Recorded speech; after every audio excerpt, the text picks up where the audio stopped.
Hey everyone, welcome to the show, My So-Called Fabulous. I'm Tiffany. Welcome back this week. And I want you all to do one thing for me right now. I want you, and I'm not going to get emotional about this, but I might because you've listened to the show before. I want you to all close your eyes. Close your eyes for me right now. And I want you to close your eyes and I want you to imagine a world where every single child reaches their fullest potential, where we get to eliminate prisons, homelessness, human trafficking, and so many social issues. I've talked to you about so many of these things on this show, and you know we're here to help, and that's what we're doing. Through the luck in my life, this is luck, that this woman was placed in my life through another friend that you all met on the show. But Susan Ramirez, she is the founder of National Angels. She got in her car and drove from Austin, Texas to Fort Worth, Texas today to be on the show to spread the word.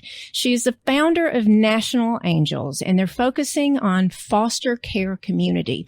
And I have to tell you, I'm a little embarrassed. I didn't know a lot about this. You hear it and you don't absorb it, but it affects so many people. And what I just said when you closed your eyes is exactly what's going on. And we have to take care of this. Susan, welcome to the show. I am so happy to be here. Thank you for having me. Thank you. Thank you. I'm going to back up because you were in corporate world. And your life changed, and you went and listened to a judge speak at a conference, if I'm not mistaken? Yes, that's correct. It's amazing how things change quickly, right? Absolutely. And you started off so powerful with the podcast about this idea when you close your eyes and can imagine a world in which our prison, homelessness, human traffic could be impacted. It was a moment for me where I learned about the statistics. And one of my most favorite quotes of all time is by Desmond Tutu, who's a South African theologian and human rights activist. And he says, there comes a point in time where we have to stop pulling people out of the river. We have to go upstream and find out why they're falling in. And so when we talk about our homeless population, our prison population, our human traffic, what we know is that if we just go upstream, what we find is one lived experience amongst all of them. And that is with the child welfare system. Wow. So 430,000 children across our country right now are experiencing foster care. But I didn't know about that. Like you, when you said, I'm a little embarrassed that I didn't know these statistics. The reason why we don't know about them, it's because it's not existent to us. If you're just living a normal life, you turn on the news, you're not hearing about foster care. When you drive in the car and you see somebody holding a sign that says, I'm hungry, feed me, it's in your face. Homelessness is in your face. Foster care is this kind of not spoken thing that happens in our own communities and in our own neighborhood. Right. And it was at a conference that I learned this. So I was living my life as a young executive, kind of climbing the proverbial corporate ladder, had no vision whatsoever that I was going to go into the nonprofit space. No vision whatsoever. And I was invited to a conference to learn about foster care and adoption. And I said, I'm interested in adoption, but I'm not interested in foster care. So I'll go to the breakout sessions because I felt like in my life, adoption was going to play some role. Foster care, no way. I don't know how to love on babies, let them into my home, and then have them pulled from me. So I had told the woman, I'm not interested in that. And she was a CPS worker. And she said, Susan, wouldn't it be nice for somebody like you to open up your home to a child who so desperately needed it? And it was kind of a kick in the pants moment where I was like, okay, I'll go in and I'll listen to this breakout session. Well, it was a judge who was teaching this session on foster care and how everybody could impact foster care. And I said, okay, I'll go in and listen. And there was about 30 of us in the classroom. And this was in 2010. And so he put this big projection screen up on the wall and we were all sitting there and I was just kind of taken aback at how soft-spoken this guy was and how tender he was. You know, you have an idea of what a judge who presides over the cases of children, you might have a picture in your mind, but he was very soft-spoken and very tender-hearted. And he said, I'm going to put two little boys' story up on the screen and I'm just going to let you read them. I'm going to let you go through and look at all of the psychotropic meds that these children were placed on, all of the psychotropic medicine, all of the abuse that they had taken, how many households they were in. So what I learned is that children on average will move 7 times in 2 years. And so the little boy on the left-hand side of the screen, they both entered into foster care at the age of 2, and they both aged out at 18 years old. And so the little boy on the left-hand side had moved 22 different times in his young life. And on the right-hand side, it was 23 different times. So basically what I was looking at was an identical rap sheet for both boys.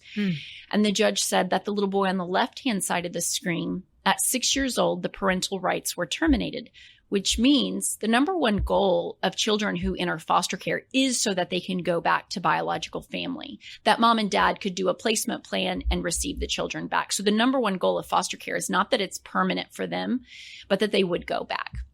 So the little boy on the left-hand side of the screen enters in at 2, 4 years, the parental plan, they don't uphold it, and the parental rights get severed. And that means now this child is eligible for adoption.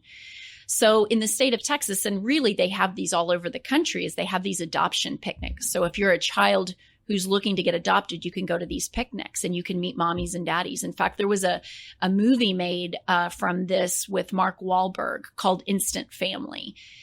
And it showcases what happens at these picnics. So the little boy on the left-hand side of the screen goes to these picnics his first year, and he goes up to all the mommies and daddies and says, "I'm a good boy. You should adopt me." And he goes the next year and does the same thing. And at 8 years old, he says, "Oh, I know what I can do. I can take my report card because I make good grades. I can take my report card and I can go up to all the mommies and daddies and say, look, I'm a good boy. I make good grades." Well, as a mother, you know that no child should have to prove that they're worthy of being loved, but he did. And year after year after year, this little boy would go and he would take his report card, and he never got chosen for adoption. So fast forward, that young man lives and grows up in foster care. And right before he turns 18 years old, literally days before he turns 18 years old, he's now living in what's a residential treatment center. And the director comes to him and says, "Son, you have been adopted." And he's like, "What do you mean I've been adopted? I've wanted to be adopted my whole life." And he said, "You have been adopted and your father will be here soon to get you."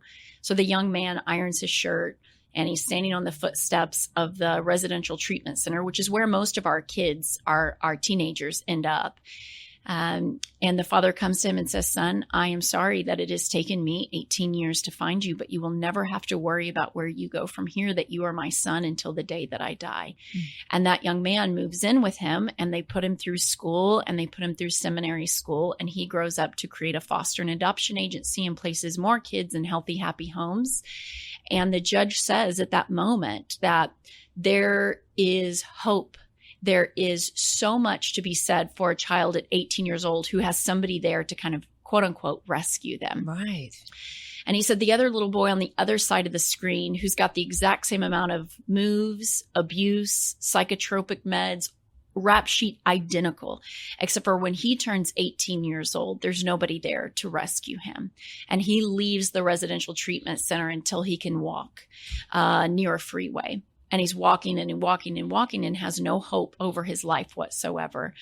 And he decides to end his life. He throws himself in front of an 18-wheeler and commits suicide. And the judge was so tenderhearted, and he said, that is a disservice on everybody, that we will never understand what that young man was supposed to become, that he could have been a teacher or a lawyer or a doctor, but we will never understand. And when a child ages out at 18 years old, they don't have things like a driver's license. They've moved so often that important paperwork like birth certificates and things like that go missing. That's why so many kids end up from a residential treatment center to the streets. That young man was walking on the streets with nowhere to go and nobody to care. And the judge said at that moment that not everybody's called to foster and not everybody's called to adopt, but everyone can play a role and make a difference in a child's life. And I sat in that conference and I just felt like my whole life changed.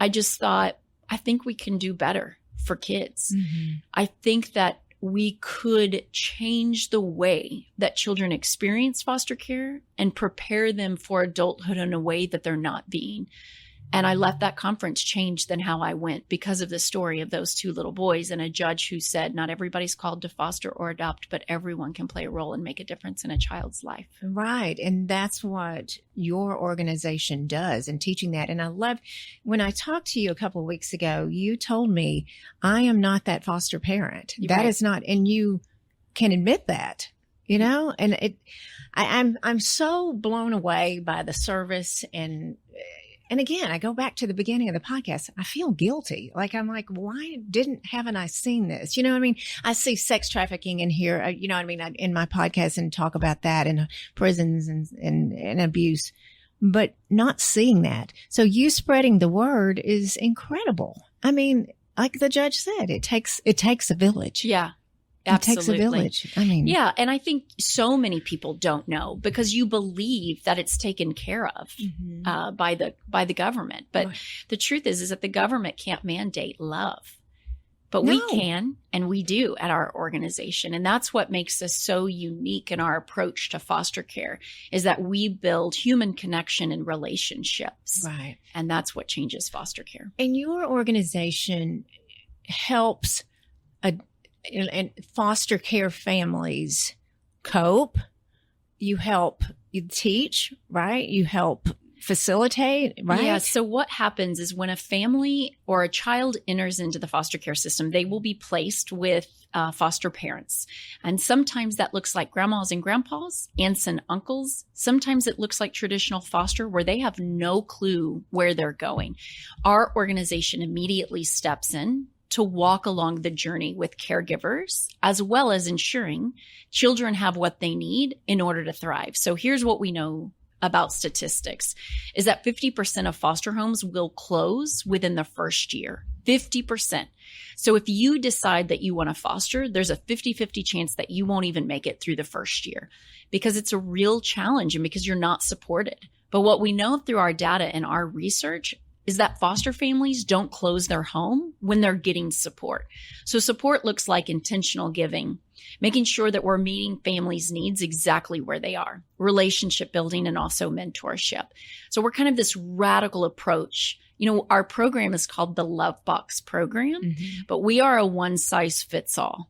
Or we're not a one-size-fits-all, we're a one-size-fits-one. What I mean by that is our Love Box program is tailored to the unique needs of every single family. So one family might say, you know what, we just picked up a baby from the hospital and we would love to be matched with a volunteer who can rock a baby.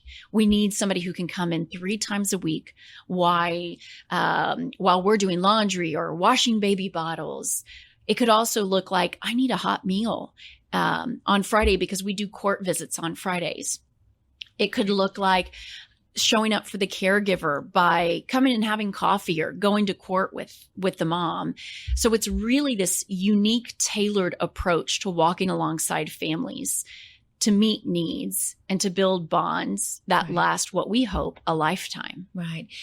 The foster homes, do these families typically adopt these children, or it's again not one size fits all? Or do they typically adopt? And then you told me of people having children taken away from them because that's what happens if the parents still have the rights, right? Yeah. So, you know, I don't think there's a typical journey in foster care. Every person's journey is so unique. What we know is that if a child's parental rights have been terminated and they are eligible for adoption, then the government will work to place them in homes that is a foster to adopt home.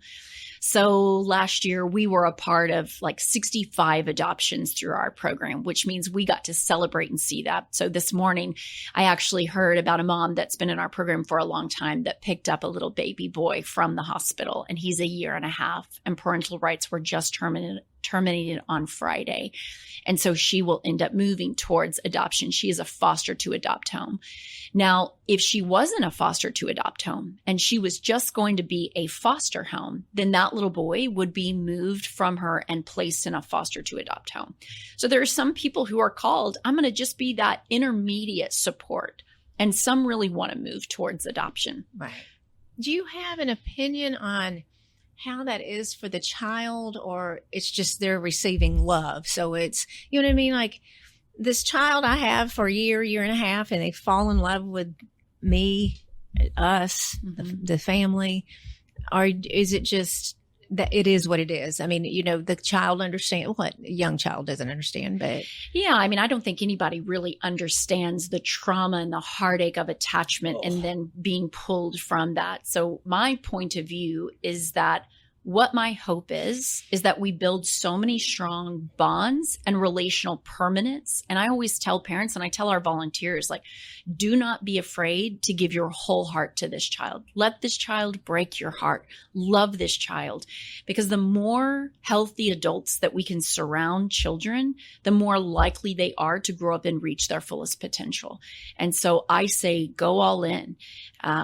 And let it not be about you. Kind of like what that CPS worker said about me. I said, no, I'm not built this way. I don't know how to let babies come into my home and then have them be removed. And she said, you know, Susan, the interesting thing about foster care is that it's not really about you. And wouldn't it be nice for somebody like you to open up a home to a child who so desperately needs it? So I say, go all in. And take the risk of love, because if that child, it's better for them to feel loved than to not. Yeah. As much as we love our children, for the ones that need it so desperately, to feel that love. For sure. Absolutely. And I say that children, I mean adults too, but children spell love Time. And so I say, give it to them. Yeah. Give it to them. Give it to them. Y'all, let me interrupt the show for just a minute to introduce you to one of my new favorite products. Following my breast explant surgery, I discovered ASEA and have been using Renew 28 ever since. Seriously, I'm not sure how I ever lived without this product. The fabulous gel has helped fluff my breasts post-surgery, reduce the crepiness on my arms, tighten and smooth my face, and help heal a nasty scar on my daughter's foot. I'm serious, it's so fabulous. This will continue to be a staple in my home for sure. You will just love the youthful appearance it provides and the hydrated, smooth way your skin will feel. I love all the ASEA products I've tried, and I'm sure you will too. Learn more and shop at shopasea.com/Tiffany Blackmon. And again, that's shopasea.com/Tiffany Blackmon, or click the link in the show notes.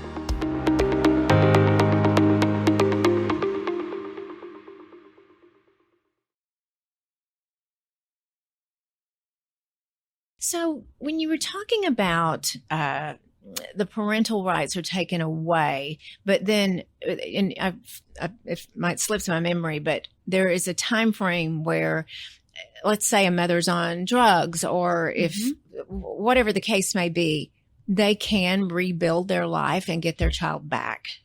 Once parental rights are terminated, no. Okay. Yeah. But when you were talking about, but there is a period of time. So like, let's say that a child gets removed from the home because mother or father it's an unsafe environment because there's drugs involved, and it would be heavy drugs. So we're talking meth. We'll use meth as an example. The court system will do everything that they can to help mom get clean. So they will remove barriers so that mom can get the children back. The amount of time that they have, it varies. So it's not a one size fits all, kind of like it's a 2-year term.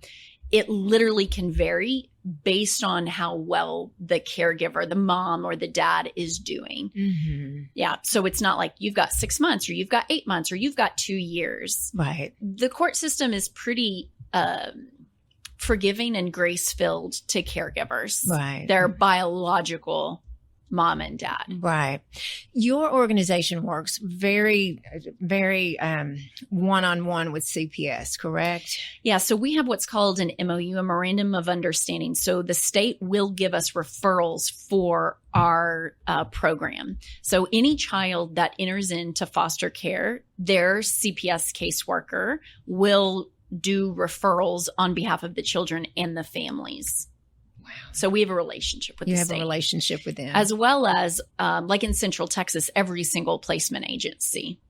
Really? Mm-hmm. So, and see that, I don't even know what that is. Explain what that is. Yeah. So a placement agency, there can be many different forms of placement agencies. So no matter where you are in the country, this is going to look a little bit different because there's a lot of variations from state to state and county to county. But I'll just use Central Texas as an example. So Central Texas, we've got the CPS state agency, and then there are 21 or 22 private placement agencies. So what happens is that if a child gets removed from mom or dad, a police officer is there, a state worker is there. There is a database system that they will go in and say, hey, this 4-year-old boy just got removed due to abuse or severe neglect or whatever. And there's an alert that goes out. And if you are a caregiver that is open, you're a licensed foster home, if there's no siblings that they can immediately put the children with, then they will go and they will say, who is open to caring for a 4-year-old? And the first person that responds to that basically gets the child placed in their home. Right. So if I'm a caregiver, a licensed foster home, and somebody calls me from my agency and say, hey, there's a 4-year-old boy that just got put into care. Are you willing to take him? We literally know nothing about him. This is what we know. Will you take him? Right. If I'm a foster parent, I say, yeah, bring him to me. And when I got placed with Logan, literally it was an emergency removal. So he was being pulled from his home, and in the car ride, which was 2 hours, they called and he was at my doorstep in 2 hours. Wow. Mm-hmm. Oh my goodness. That is amazing. So when you say you're a licensed home for foster care, what is the process? How does this happen for the people that are listening that have this in their heart? To do this? What is involved? Yeah. So what I would tell somebody who's thinking about becoming a foster parent is the first thing I would do is do your research, because every placement agency or the state is going to have different regulations, different rules, different requirements. Everybody kind of has a unique point of view and approach to how they license families. But there's curriculum that they have to go through and classes that they have to take. They have to be CPR certified. Depending on how sophisticated the organization is, they will make you do trauma-informed training, which is so brilliant to set families up to really know how to care for kids from hard places. So there's some education that's required. Then there's things like a home study. So CPS worker would come to your house and look at the plugs and say, do we have plugs on this? Is your medicine locked up? Do you have guns? If you do, they need to be double locked. If you've got, they actually come and turn around the cans in your pantry to make sure nothing is expired. So you basically have a home study.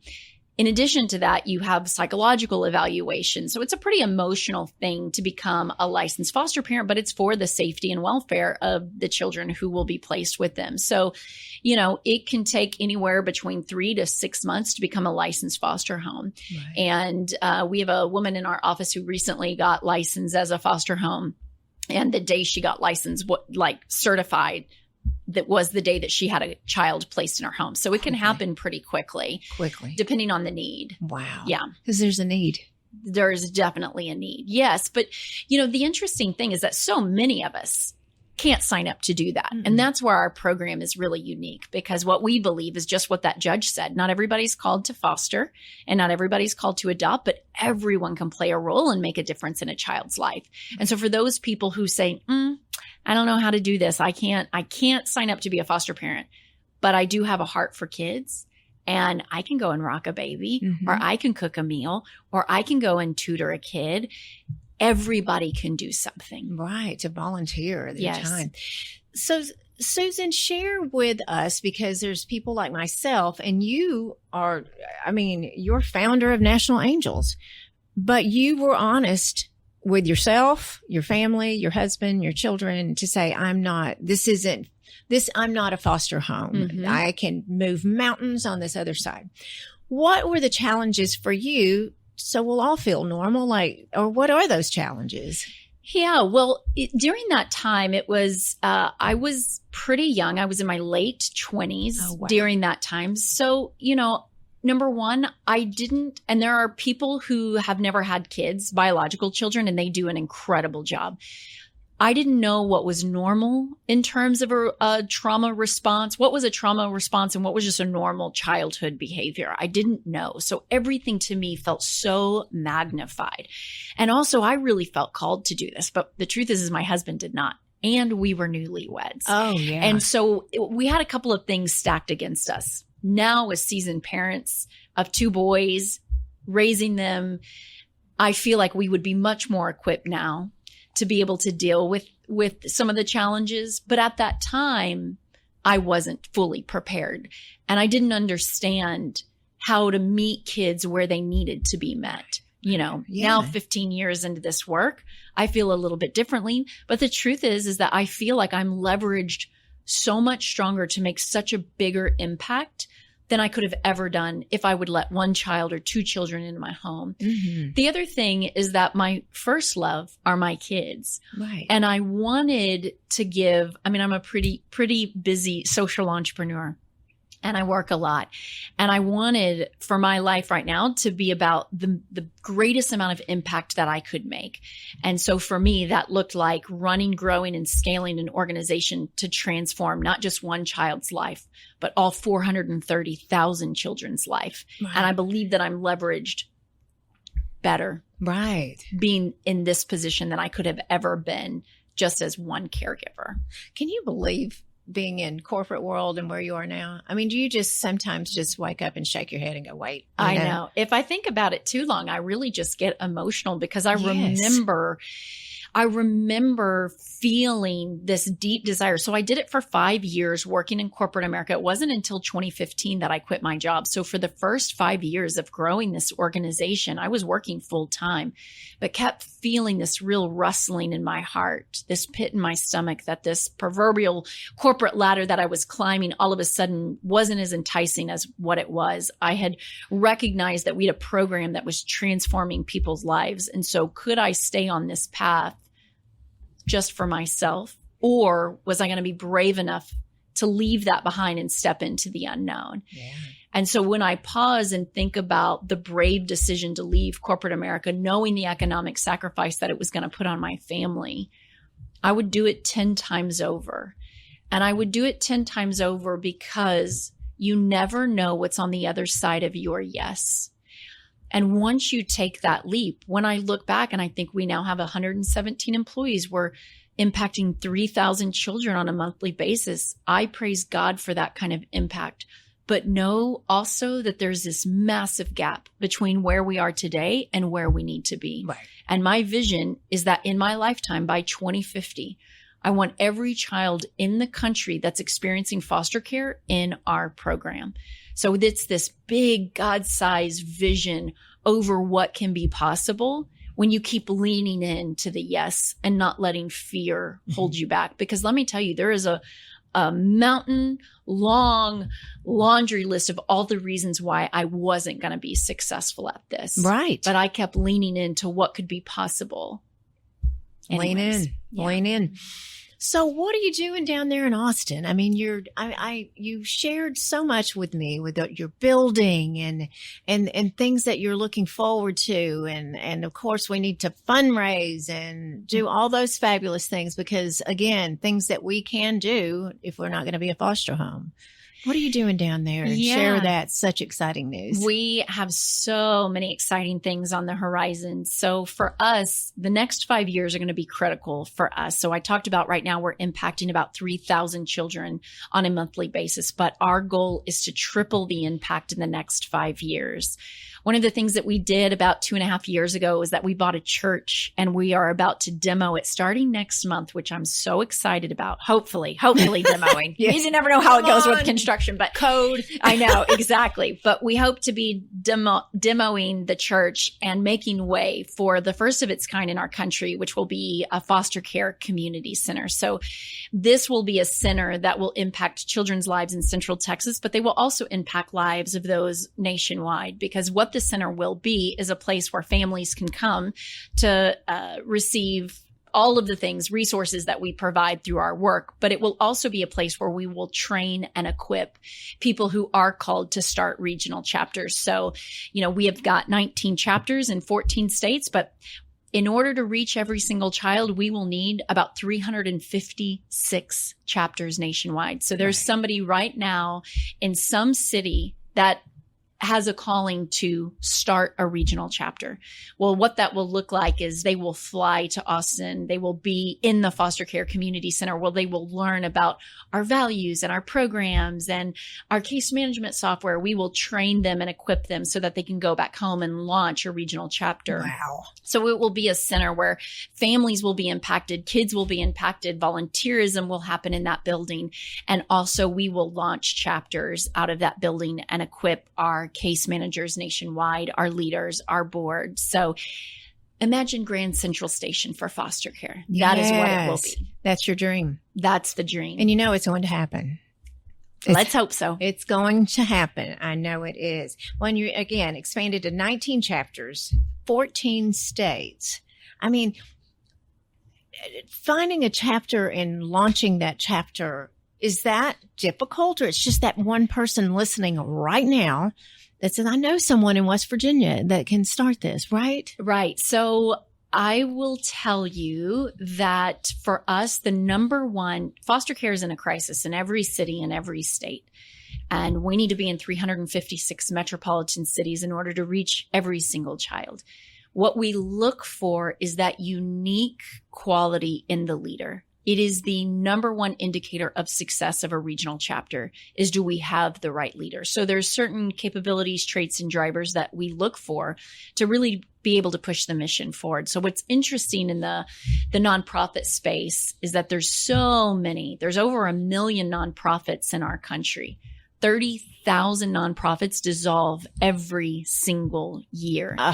92% of nonprofits will never make it to $1 million in revenue. Mm-hmm. And 4 of our regional chapters hit it within 3 years. Right. So we have created and crafted what we believe is a model to help people launch successfully so that we do reach and serve every single child. So I would say for anybody who's really feeling, I'm interested in this, I would say reach out to us because we want to be able to launch chapters, but we're really looking for that unique leader who's willing to take on the mantle of responsibility to do it. And it is. And, you know, it's just like you said, if you're a foster home, fabulous. I mean, that is a special calling. And then rocking babies, making food, taking a child to to a doctor's appointment, all of these things. Yes. There's so much work to be done. I always say, tell me what you do for a living and I'll tell you how you can impact foster care. That's right. Everybody can do something. Yes, everyone can do something. You know, how can I help you? How can my followers, audience, both of our audience, which are wide and far, what can we do? Well, I'll tell you that if you feel a tingling sensation that you want to do something, like you want to walk alongside a family, I would say go to nationalangels.org and find a chapter nearest you to get plugged in, to sign up to walk alongside a family or a child in our program. So that would be the first thing. But the other thing is, if you don't have the time to walk alongside a family, the number one thing that we need is financial resources. We have a program called the Angel Alliance Program, and that is where you basically sign up to support the children in our organization on a monthly basis. Right. So a $35 a month contribution helps us to pull kids off of our wait list and into our program. Wow. $35? Only $35 a month. Yes. That's Starbucks for a few girlfriends. That's right. I know. It's amazing. And amazing. It can literally transform a child's life. Transformative. You know, look at all the apps that are on my credit card. I know it. Don't even know what half of them are. And here we could do this for sure. You know how to do it for sure. I am so proud to have you here. I'm so moved by you and your organization and your fabulous men and women that work there. I don't know what to say. You humble me and you inspire me. That's all I can say for sure. But thank you for being here. Now, how can you've given us a couple of websites, but how can we find you? So you can go to nationalangels.org, and you can also follow us on all the social handles at National Angels. Well, you know, we'll have those on. We're going to have this all in the show notes. And y'all, if you find it in your heart, remember what I said when I had you close your eyes at the beginning. Children need help. A lot of people need help, and we're here to help and to patch everyone through. So everyone, thank you so much for listening. Follow us on YouTube. And you know what I say every Tuesday, keep being fabulous.